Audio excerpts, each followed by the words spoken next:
Alright guys, my apologies. Let me go ahead and see if you guys are back up here.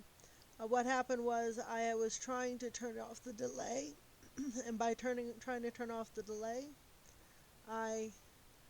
so two of you are here, so I'll post a comment in a minute and let some more of you join. But what happened was I was trying to turn off the delay and I accidentally made it a 360 view, and it was skewing the perspective, and I just didn't realize it. So what I'll do is I will step back a second and we'll briefly go over some of these ideas again now that you can view the slides. Thanks for joining me again. Go ahead and maybe say hi again so I know you're here. But we're going to be talking about logic. And now what I'll do is I'll just basically start again, and I'll just remove that other video. So we're going to talk about logic. So luckily it's only 12 after the hour. So it's just going to be a recap if you heard me, and you'll be able to visualize it better this time. And so what we'll do is try to figure out a way. I think I may try to set up a Discord account and put a few games on there that you can play that are logic based, and we'll try to use that. Or there's also another platform we can use to set up communication so you can talk to me and not just me talk to you. Okay, I'm working on it.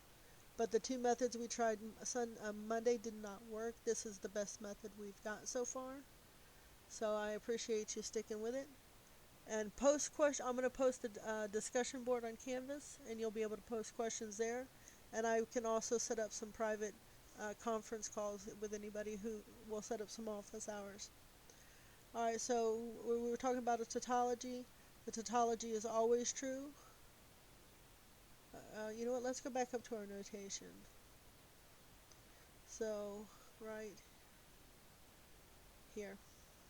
So lowercase letters are going to be used to represent statements. Statements are going to be sentences that have truth value. They are either true or false. We can put them together in conjunction with each other, which means both of them must be true. P must be true and Q must be true. So we're going to interpret that symbol to mean and. The negation of and is or, so if one of them fails, then we'll discuss negations of the conjunction and the disjunction once we get to that slide. But these are the notations we'll use. The tilde sign will represent the negation of the statement, or if the statement is not true. And the hardest one for everybody to follow is going to be the implies. And I know I'm being redundant, but I'm hoping that if you come back to watch the video, this is as complete as you need it. The three dots will be read therefore. The Greek letter tau will be a tautology, a statement that is always true. And the phi will be contradiction. The upside down A will interpret as for all. And the backwards E will represent there exist. Alright, so when you write statements in conjunction or in disjunction, the order in which you write them does not matter. But when it's implication, it does. Because if I say, if you are 17, then you are a minor, that's true. But if I say, if you are a minor, that implies you're 17, that is not true. A minor could be much younger. So you can't say that the implication is both backwards and forwards. So with a connective, that's the next slide. With connective, you can, where's my connective? Here's the conjunction.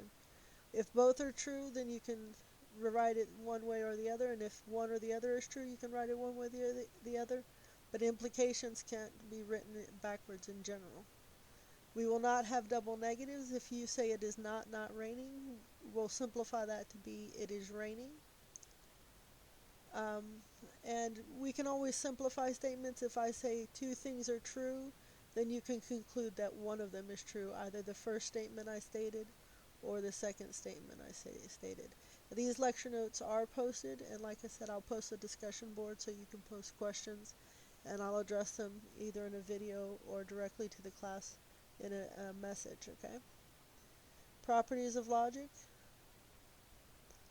We are going to talk about the operators. So I'm not really going to test you on, I'm not going to hold anything out. I'll give you a good review. What I plan to do is give you quizzes that'll act as supplementary homework.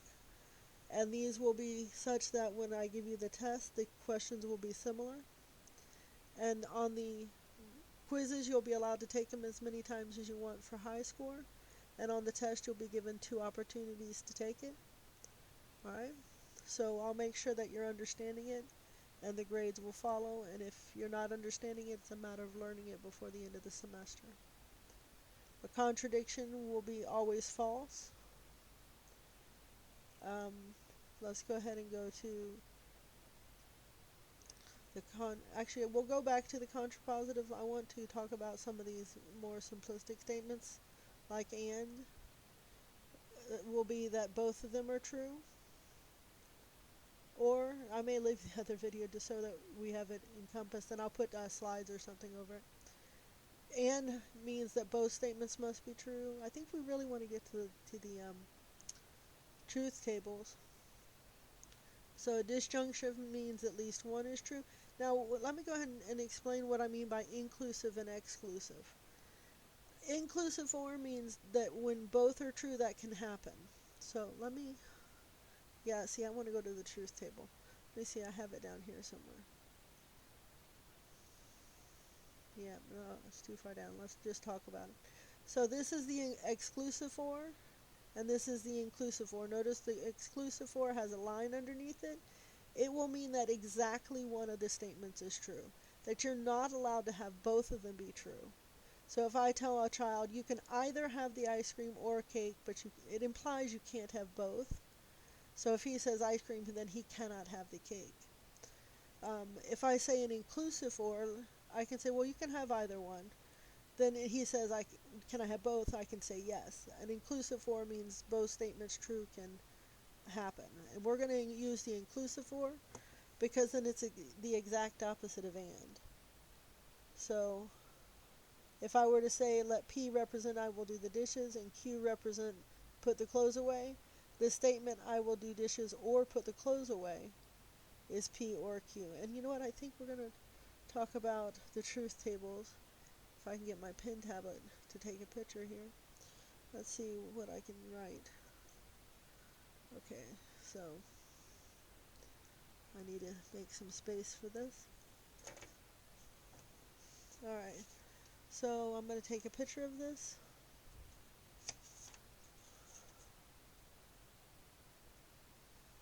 New one, I want the whole screen, and I want to scroll up. Alright, so there's only 4 possibilities here. Either P is true and Q is true, which means is at least one of them true? Yes. If P is true and Q is false, is at least one of them true? Yes. If it was the reverse, that P failed to be true and Q were true, then that would still be a true statement. But if both P were false and Q were false, then at least one of them is not true, so the whole statement becomes false. Now when we write these out, there's a quick technique called the halving technique to write all the possibilities. So I'm going to get a slightly bigger pen because this one is a little small. I would like a medium point, yes, and I do want it to be black. Alright, so if we know that there are 2 possibilities for P and 2 possibilities for Q, and means multiply, there's only going to be 4 possibilities. So notice I have 4. So notice the first one, if I divide by 2, half of them are true and half of them are false. And then if I divide that in half again, here we have half are true and half are false, and half are true and half are false. So we're going to see a pattern like that that's very similar. Most likely on the questions I give you, I'll go ahead and give you the breakdown of the true-false, and you'll just have to tell me the validity. So if I were to try to negate this statement and say, you lied to me, I do not have one of the or the other, then what we would have to say is you must not have had P and you must not have had Q, because that's the only time that did fail. So that's what I mean by when I say the negation of or is an and statement. And it almost looks like we're distributing the negative, right? And so on the test as well as on the quiz, I very well may ask you to match the negations to their equivalent statements, and we will look at them again if you need help with that. So let's go back to the slides and look at the next one, and we'll talk about the negation of that. Alright, so the next slide should be, we're not going to worry about the disjunctive or. because we're going to be interested in the inclusive for and. So where's my and statement? Did I pass it?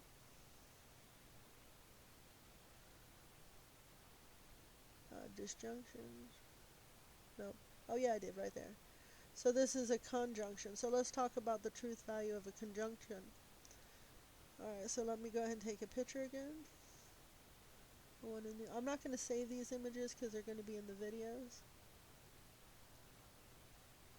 Alright, so if we have a conjunction, don't worry about the example, we're going to talk about the general validity.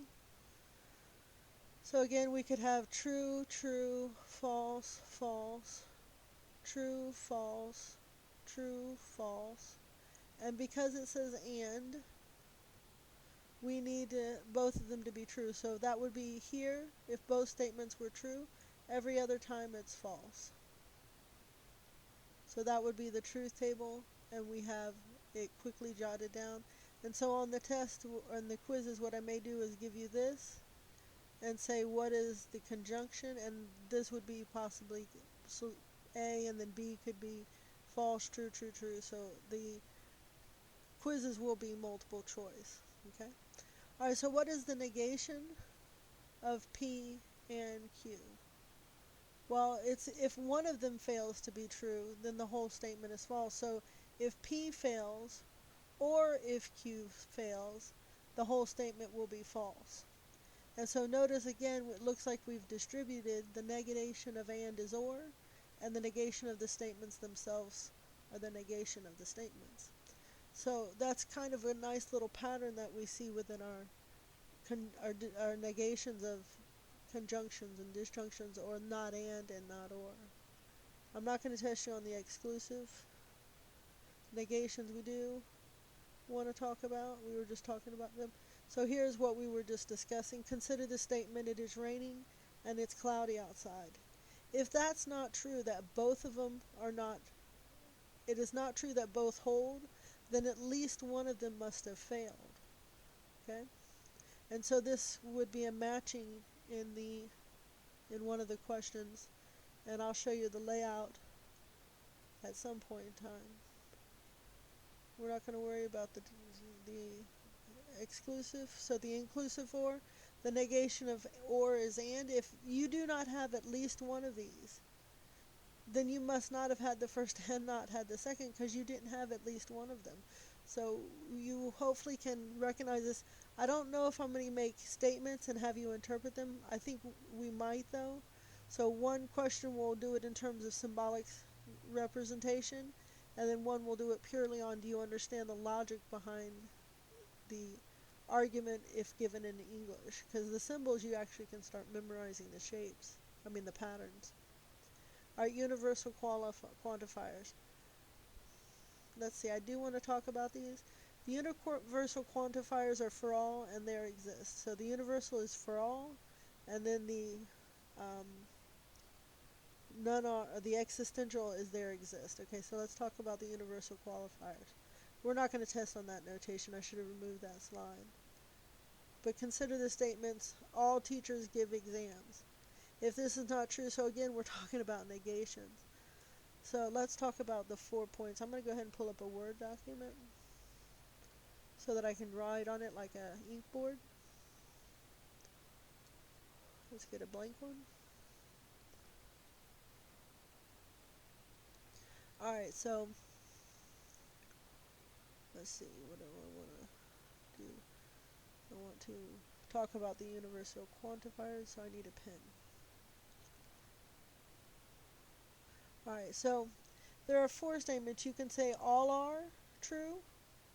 You could say none are true. Those are kind of like the extremes. Then between them, the negation of all are would be to show that some are not.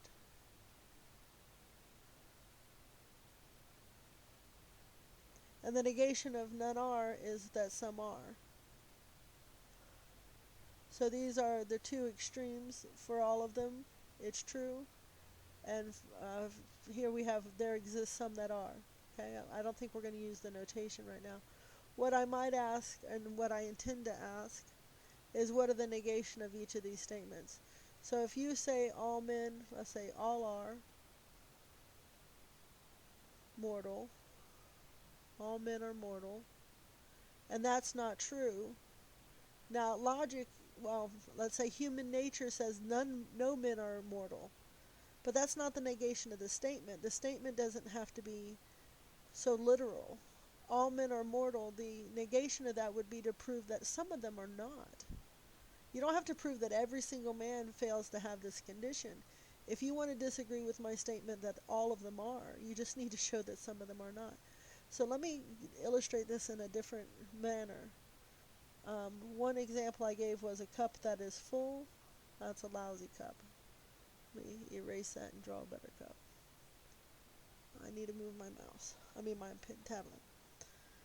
Alright, so let's use blue for water.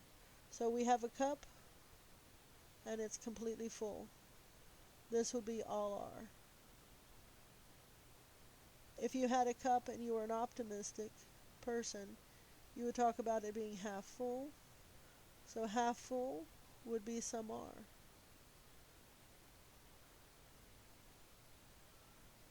Now the pessimist would look at this and say, well, yeah, it's half full, but that means some are not.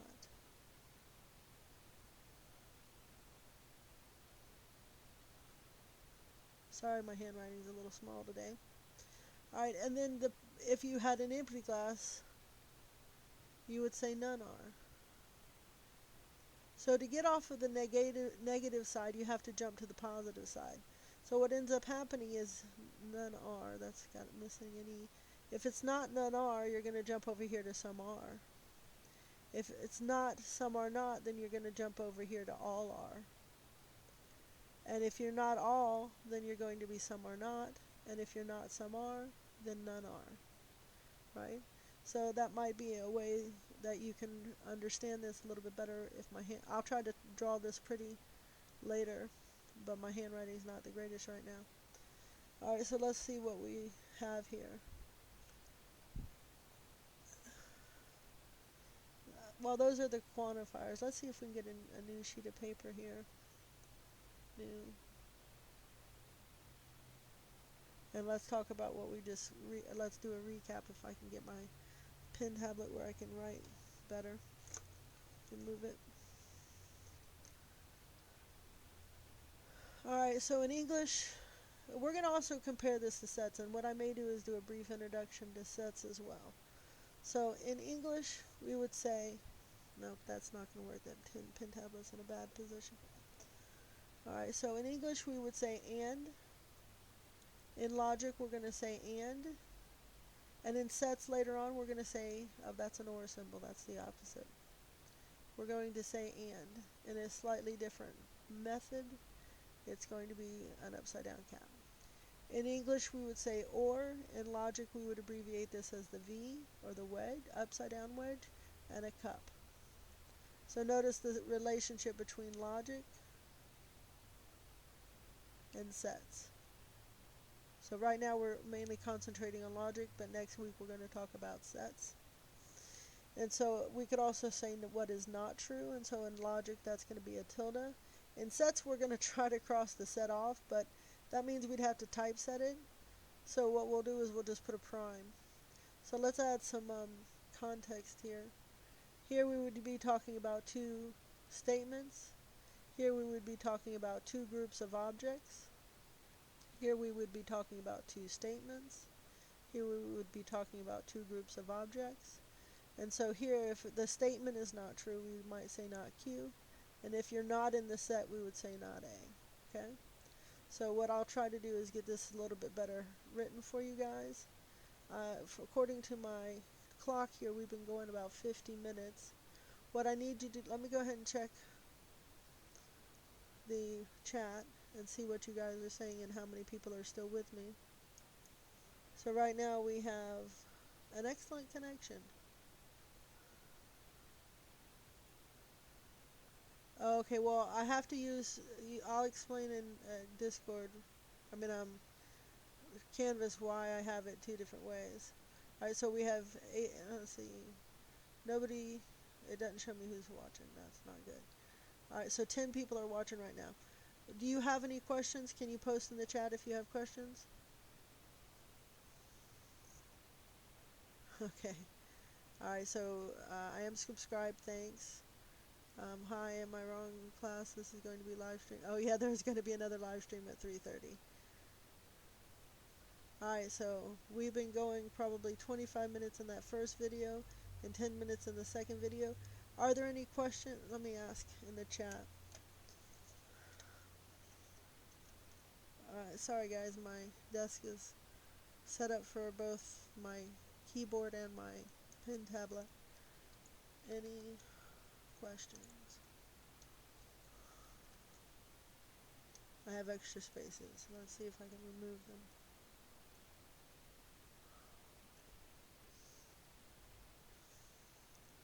Alright, let me go back to the sheet of paper. I mean the lecture. Let me check and see if you guys have any questions. This will work better the more we do it. Okay, so you don't have questions. Alright, so let me go ahead and post the, I think I posted the quiz for this section. I posted these lecture notes. I want you guys to have questions, and I'll put a discussion board up for you. I'll go ahead and call it a day today, and please let me know if there's any questions or concerns. Next week we'll recap logic and go over sets. Alright, y'all guys have a great day, and I'll see you next week.